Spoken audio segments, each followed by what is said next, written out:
को मार की जा रही है, डीजल भी बढ़ता जा रहा है। किसान एक दिन किसान खेती करना छोड़ देगा अगर यही हालत। तकलीफ है चाषी के लिए। और यहाँ वो फसल पे प्रधानमंत्री फसल बीमा, हाँ गवर्नमेंट बनाया था नेशनल फंड, लेकिन यहाँ वहाँ नरेंद्र मोदी और कंपनी को दे दिया एफसी। लंबी हो जिस ढंग से उन्होंने देश में अपने आप को कंडक्ट किया पिछले 25, 30, 35 साल से, उनको बधाई देते हैं। ऊपर एक बार जोरदार तालियां मारे भाई रणदीप सिंह सुरजेवाला, भाई रणदीप सिंह सुरजेवाला, ऑल इंडिया किसान कांग्रेस, जय जवान जय जवान। रणदीप जी आप बोले।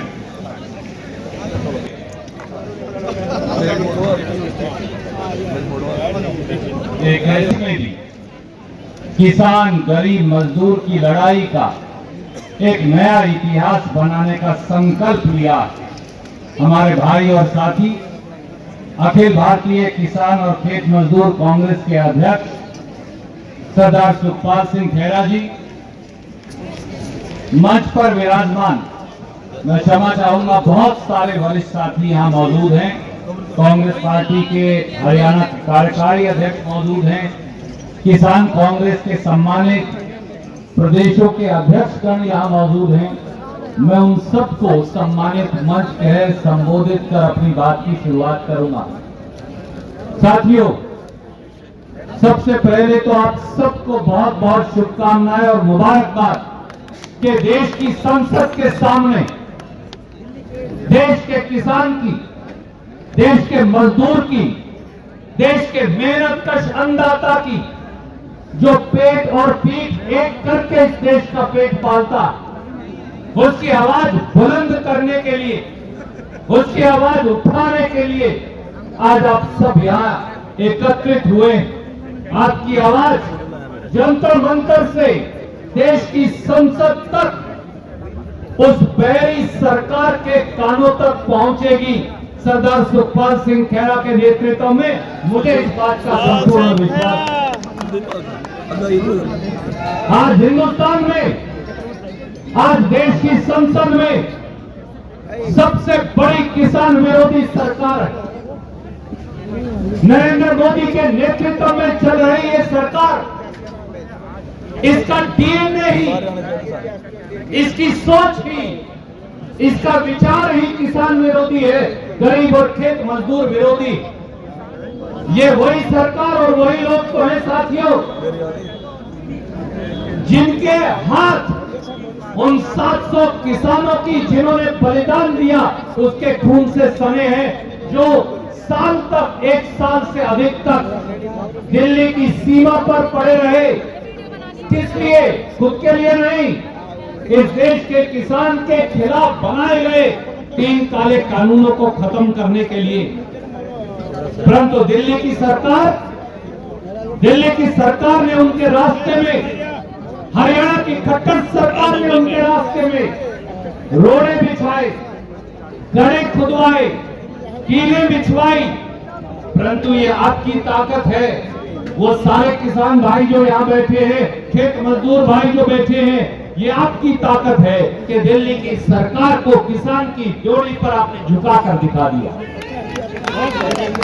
साथियों, ये वो लोग हैं, याद करिए प्रधानमंत्री नरेंद्र मोदी ने 2014 के चुनाव से पहले, उसके बाद फिर 2016 में बरेली उत्तर प्रदेश में ये कहा था कि किसानों की आय दुगनी करेंगे। किसानों की आय तो दुगनी हुई नहीं, किसान का दर्द जरूर 100 गुना बढ़ गया। जिस दिन सत्ता संभाली, जब तक सत्ता नहीं मिली थी, जब तक कुर्सी नहीं मिली थी, कहते थे किसान को लागत पर 50% मुनाफा देंगे। परंतु जब सत्ता संभाली तो 2015 में सुप्रीम कोर्ट ने शपथ पत्र दिया और कहा किसान को लागत पर 50% पैसा नहीं मिल सकता, उससे बाजार भाव खराब हो जाएगा। मोदी जी, अगर इस देश के 100 सबसे बड़े अमीरों को, इस देश के 5 आपके मित्र उद्योगपतियों को 10 लाख करोड़ की बैंक माफी देने से बाजार भाव और अर्थव्यवस्था खराब नहीं हो सकती, तो किसान को उसकी मेहनत की कीमत देने से बाजार भाव और अर्थव्यवस्था कैसे खराब हो सकती। ये वही भारतीय जनता पार्टी की सरकार है जिसने सत्ता में आते ही ये कहा किसान को कोई प्रांतीय सरकार भी चाहे तो बोनस नहीं दे सकती। छत्तीसगढ़ की हमारी सरकार, राजस्थान की हमारी सरकार, कांग्रेस की सरकार ये चाहती थी कि जीरी पर, गेहूं के ऊपर किसान को बोनस दिया जाए। नरेंद्र मोदी ने चिट्ठी लिखी, देश के कृषि मंत्री ने चिट्ठी लिखी और ये कहा कि अगर आप अपने प्रांत से बोनस देंगे किसान को, गेहूं पर बोनस देंगे, धान पर बोनस देंगे, तो फिर हम आपके यहां सरकारी खरीद बंद कर देंगे। ये वो लोग हैं, वो कानून जो राहुल गांधी जी के नेतृत्व में सरदार मनमोहन सिंह जी की सरकार ने बनाया था, किसान का उचित भूमि मुआवजा कानून, सबसे पहला निर्णय नरेंद्र मोदी ने उस अध्यादेश को खत्म करने का लिया था। ये तो हिम्मत है इस देश के किसान की, इस देश की कांग्रेस पार्टी की, कि उन्होंने मिलकर संघर्ष किया। याद करिए, यहीं दिल्ली के अंदर 5 लाख से अधिक लोगों की रैली को राहुल गांधी जी ने संबोधित किया। संसद के अंदर किसान की आवाज उठाई और सरकार को आखिर मजबूर कर दिया कि वो अध्यादेश वापस ले। किसान को आज एमएसपी की गारंटी देने का वादा कर किसानों का आंदोलन वापस लिया था, परंतु आज फिर लगभग एक के आगे गिड़गिड़ाते। आज इस मंच से हम सब भाई पूछते, भारतीय राष्ट्रीय कांग्रेस पूछती, किसान को एमएसपी की गारंटी देने के अंदर दिक्कत क्या? दिक्कत सिर्फ मोदी सरकार की बेईमानी, दिक्कत सिर्फ भारतीय जनता पार्टी का किसान विरोधी रवैया। और आज किसान की फसल की लागत 25,000 रुपया प्रति हेक्टेयर बढ़ा दी गई। कहते हैं कि हम कहीं कहीं 4-5-6 हजार रुपया देते हैं एक किसान परिवार को। मोदी जी, अगर आपने खेती की होती, तोमर साहब जो देश के कृषि मंत्री हैं, कभी आपने हल्का मूठ पकड़कर देखा होता तो फिर आपको मालूम चलता कि किसान के उत्पाद की लागत की परिस्थिति क्या। 56 रुपया लीटर डीजल था किसान का ईंधन जब सरदार मनमोहन सिंह की सरकार थी। आज वो डीजल 100 रुपया के करीब पहुंच गया। 71 रुपया लीटर पेट्रोल का भाव था, आज वो 100 रुपया, कई प्रांतों में 100 रुपया लीटर से ज्यादा पहुंच गया। ये पहली किसान विरोधी सरकार है जिसने हमारी खाद के ऊपर 5% जीएसटी लगा दिया, कीटनाशक दवाई पर 18% जीएसटी लगा दिया, किसान के ट्रैक्टर पर 12% जीएसटी लगा दिया।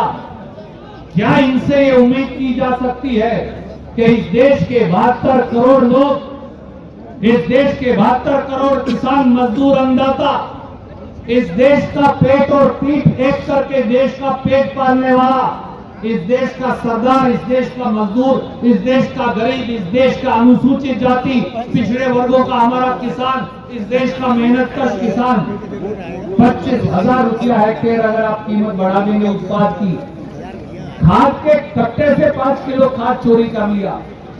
डीएपी और यूरिया की कीमतें क्या हुआ करती थी, आज क्या है?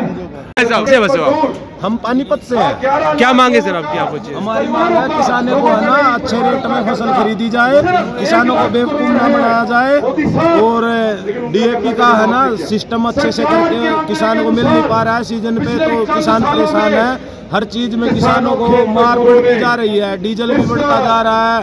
किसान एक दिन किसान खेती करना छोड़ देगा अगर यही हालत चलती रही तो बहुत जल्द किसान अपने बेटे को ये नहीं सोच रहा कि मेरा बेटा किसान बने। क्यों? वो दुखी है इस चीज से, इसलिए तो नहीं सोच रहा। दुखी बहुत ज्यादा है किसान, आत्महत्या में करने के मजबूर है। पहले भी 1 साल बॉर्डर पे लगातार बैठने के बावजूद हमें 3 काले कानून रद्द किए गए थे, जब जाके किसानों को थोड़ा 700 इंसानों ने अपना बलि दी थी उसमें। लेकिन सरकार को माड़ी भी शर्म नहीं है कि भाई ये क्या कर रहे हैं हम। ठीक है, तो सरकार को सोचना चाहिए। हमारी ये मांग है भाई, किसान को परेशान ना होने दे, एक तो उसकी फसल का उचित रेट मिले और उसको कुछ सब्सिडी वगैरह दे के बकाया जा रहा है, कुछ सब्सिडी नहीं मिलती किसान को। रूटावेटर से भी सब्सिडी को काट दिया गया है, किसान परेशान है।